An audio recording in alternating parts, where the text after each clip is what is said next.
Hey, thanks for tuning into the show. This video is from our live show exclusive on odds.com. If you want to see the entire thing, make sure you click the link below. Head on over to odds.com, check it out, and let's make that cash. Next up, Ashley Yoder taking on Miranda Granger. And folks, I cannot help myself on this undercard. I just can't help myself. What, did something happen in the chat? Somebody say something they weren't supposed to? I saw somebody say the word ban. Keep it civil, folks. Remember, we're all about positivity here. You get a real quick ban hammer if you say anything, racial or anything along those lines. So just don't do it. Just keep it positive. We're talking fights. We can disagree. That's okay. But don't get out of control for me. Ashley Yoder, 7-6-0, taking on Miranda Granger, who is 7-1-0. Ashley is a Brazilian. Sorry about that. Tongue-tied. Ashley Yoder is a Brazilian Jiu-Jitsu brown belt, and she is constantly looking for the takedown. Ashley Yoder is a lot like our girl Randa Marcos a little bit earlier in the evening, where she's got that 500-looking record, but it's all because of the UFC competition that she's been facing, right? She has a good top scrambling ability. If she gets on top of you, she can absolutely cause some issues. She likes to walk her opponents down. She's aggressive on the feet, but she is just so hittable. When she's in the clinch, she's got some elbows. She throws some serious elbows in the clinch. And, yeah. Yep. And timeout. Hate doing it. Don't test me. There's no point. There's no point in doing it. Don't use the N-word in my chat. You get one shot, folks. You get one shot. If I time you out for 5 minutes because you use a racial slur or something like that, you get one chance to clean it up and be nice and stick around. After that, you get the block. We just don't do racism here. So don't. I mean, if you are one of those weird people out there that wear getting banned as a badge of honor on your chest, first off, you're weird. That doesn't make any sense. But second off, if you're doing it to be funny after I said don't do it, it's not funny. We're going to ban you. Just don't do it. Sorry, lost my train of thought there. Let's get back to this thing. What was I saying? So she's hittable.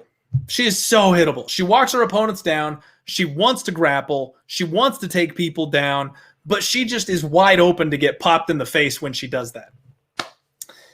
The other thing is she is the weirdest brown belt I've ever seen in my life. She always loses position. I do Brazilian Jiu-Jitsu, right? Your boy knows Brazilian Jiu-Jitsu, and I don't understand how she loses position.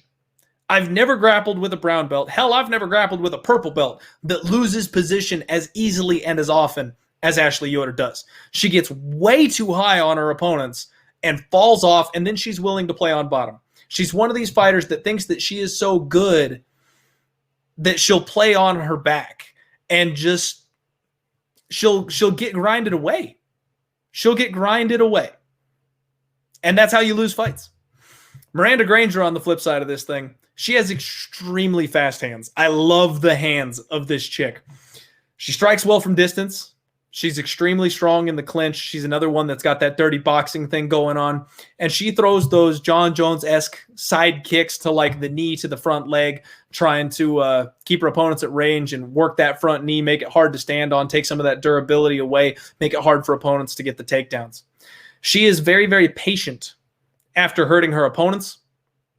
She's one of these fighters that lets the win come to her. She's not going to get overzealous if she clips you a little bit or something like that. And she's fully capable of landing the knockout, which is rare in most of these women's fights. You don't see a lot of women that have got that knockout power, but she's got actually a high finishing rate. She's got 5 submissions herself. She does have 1 knockout, but she sets most of that up by hurting people on the feet.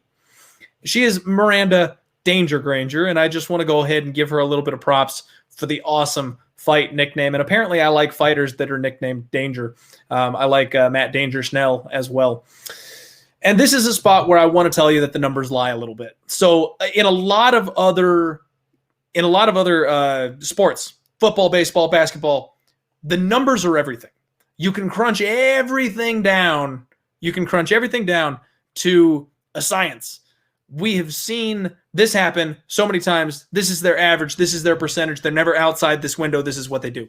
In MMA, that's not always true. One bad fight, one wrong opponent, it can skew everything. So if you look up Miranda Granger's stats right now in the UFC, she has a 0% takedown defense rating. And people are going to be like, oh, shit, Ashley Yoder's going to take her down. Well, Ashley Yoder might take her down. But Granger's only been taken down once in the UFC. She went 0 for 1 on takedown defense. So just want to make that point to you that Granger has been taken down one time in the UFC on one attempt. So she has a 0% takedown defense rating, and it's not indicative of what she's actually capable of. In Miranda Granger's first fight in the UFC, she came in on 2 weeks, short notice. In Miranda's second fight in the UFC, she came in on 3 weeks, short notice. This is finally the first fight where she's going to have a full training camp. I like everything I see from Miranda Granger. I think that she's got a lot of upside. And Ashley Yoder is 2-5 in the UFC. She's looking at knocking on the door. And by the way, that one of those 2 wins is a split decision over Amanda Bobby, who I think used to be Amanda Bobby Cooper, but now she's Amanda Bobby Brundage, I believe. So she could be 1-6 in her UFC career. She goes to split decision almost every time. She is a fighter that a lot of people may tell you that Ashley Yoder is, because she has the ability, or the experience edge, I guess is a better way to put it. Because she's got the experience edge, she's fought a higher caliber of fighter that's going to, favor her here. And she has fought decently well against a higher caliber of fighter. I agree with that. That's something that I do look for. But she just doesn't know how to win. Every single time this thing gets to that close decision, she gives it away. And I expect Miranda Granger to do that again here, even if it's a close fight. I think she's going to do enough to get the nod on Saturday. I got her at -110. This bad boy is a pick'em. If you got in there early, if you snuck in early, you could have got plus money on Amanda Granger. I couldn't quite get there. She's -110, -115 right about now. And I will warn you all that this is a mush type situation. If everybody sees what we're seeing, we're going to see a lot of love for Granger, and she might close a -180 favorite or something like that. Don't play it at that line. If you're paying worse than like -125 or 130, it's just not worth it. Just let it go on by. Just go ahead and fireball and popcorn it. And don't even worry about it if you miss the good number. Get on it now if you want to go with Miranda Granger, but don't pay too much for it, because we've seen these close fights go the wrong way, and people see these videos. If you're watching right now, hello, this is Clint from the past. If you're watching on Friday and tomorrow's fights are happening and you want to bet on somebody and Miranda Granger is -175, I'm telling you right now, don't do it. You're betting the wrong number, the wrong price. Don't do it. The value's gone. Save yourself.